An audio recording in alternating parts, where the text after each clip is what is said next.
राधे राधे दोस्तों, कैसे हैं आप सब। आशा करती हूँ आप सभी ठीक होंगे, स्वस्थ होंगे। आप सभी को देवोत्थान एकादशी की हार्दिक शुभकामनाएं। हरिहर और माधव की कृपा आप पर सदैव बरसती रहे।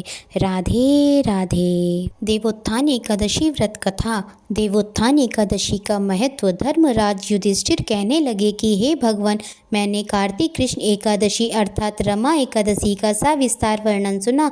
अब आप कृपा करके मुझे कार्तिक माह की शुक्ल पक्ष की एकादशी के विषय में भी बतलाइए। इस एकादशी का क्या नाम है तथा इसके व्रत का क्या विधान है, इसकी विधि क्या है, इसका व्रत करने से किस फल की प्राप्ति होती है, कृपया यह सब विधान पूर्वक कहिए।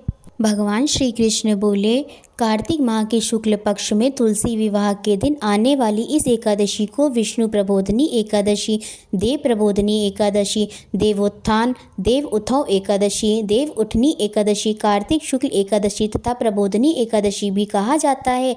यह बड़े बड़े पापों का नाश करने वाली है। इसका महात्म्य मैं कहता हूँ, ध्यान पूर्वक सुनो। देवोत्थान एकादशी व्रत कथा। एक राजा के राज्य में सभी लोग एकादशी का व्रत रखते थे। प्रजा तथा नौकर चाकरों से लेकर पशुओं तक को एकादशी के दिन अन्न नहीं दिया जाता था। एक दिन किसी दूसरे राज्य का एक व्यक्ति राजा के पास आकर बोला, महाराज कृपया करके मुझे नौकरी पर रख लें। तब राजा ने उसके सामने एक शर्त रखी कि ठीक है, रख लेते हैं, किंतु रोज़ तो तुम्हें खाने को सब कुछ मिलेगा, पर एकादशी को अन्न नहीं मिलेगा। उस व्यक्ति ने उस समय हाँ कर ली, पर एकादशी के दिन जब उसे फलाहार का सामान दिया गया तो वह राजा के सामने जाकर गिड़गिड़ाने लगा, महाराज इससे मेरा पेट नहीं भरेगा, मैं भूखा ही मर जाऊंगा, मुझे अन्न दे दो। राजा ने उसे शर्त की बात याद दिलाई, पर वह अन्न छोड़ने को तैयार नहीं हुआ। तब राजा ने उसे आटा, दाल, चावल आदि दिया। वह नित्य की तरह नदी पर पहुंचा और स्नान कर भोजन पकाने लगा। जब भोजन बन गया तो वह भगवान को बुलाने लगा, आओ भगवान, भोजन तैयार है। उसके बुलाने पर पीताम्बर धारण किए भगवान चतुर्भुज रूप में आपोजित तथा प्रेम से उसके साथ भोजन करने लगे। भोजन आदि करके भगवान अंतर्ध्यान हो गए तथा वह अपने काम पर चला गया। 15 दिन बाद अगली एकादशी को वह राजा कहने लगा कि महाराज मुझे दुगना सामान दीजिए।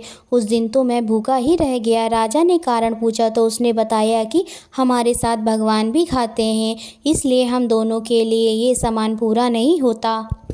यह सुनकर राजा को बड़ा आश्चर्य हुआ। वह बोला, मैं नहीं मान सकता कि भगवान तुम्हारे साथ खाते हैं। मैं तो इतना व्रत रखता हूँ, पूजा करता हूँ, पर भगवान ने मुझे कभी दर्शन नहीं दिए। राजा की बात सुनकर वह बोला, महाराज यदि विश्वास ना हो तो साथ चलकर देख लें। राजा एक पेड़ के पीछे छिपकर बैठ गया। उस व्यक्ति ने भोजन बनाया तथा भगवान को शाम तक पुकारता रहा, परंतु भगवान ना आए। अंत में उसने कहा, हे भगवान, यदि आप नहीं आए तो मैं नदी में कूदकर प्राण त्याग दूंगा। लेकिन भगवान नहीं आए। तब वह प्राण त्यागने के उद्देश्य से नदी की तरफ बढ़ा। प्राण त्यागने का उसका दृढ़ इरादा जान शीघ्र ही भगवान ने प्रकट होकर उसे रोक लिया और साथ बैठकर भोजन करने लगे। खा पीकर वे उसे अपने विमान में बिठाकर अपने धाम ले गए। यह देखकर राजा ने सोचा कि व्रत उपवास से तब तक कोई फायदा नहीं होता जब तक मन शुद्ध ना हो। इससे राजा को ज्ञान मिला। वह भी मन से व्रत उपवास करने लगा और अंत में स्वर्ग को प्राप्त हुआ। ओम नमो नारायणा। ओम नमो भगवते वासुदेवाय। आशा करती हूँ आप सभी को यह वीडियो अवश्य ही पसंद आई होगी। अगर आपको यह वीडियो पसंद आई हो तो प्लीज़ इसे लाइक करें, अपने दोस्तों के साथ इसे शेयर करें और हमारे इस चैनल को सब्सक्राइब अवश्य ही करें। राधे राधे।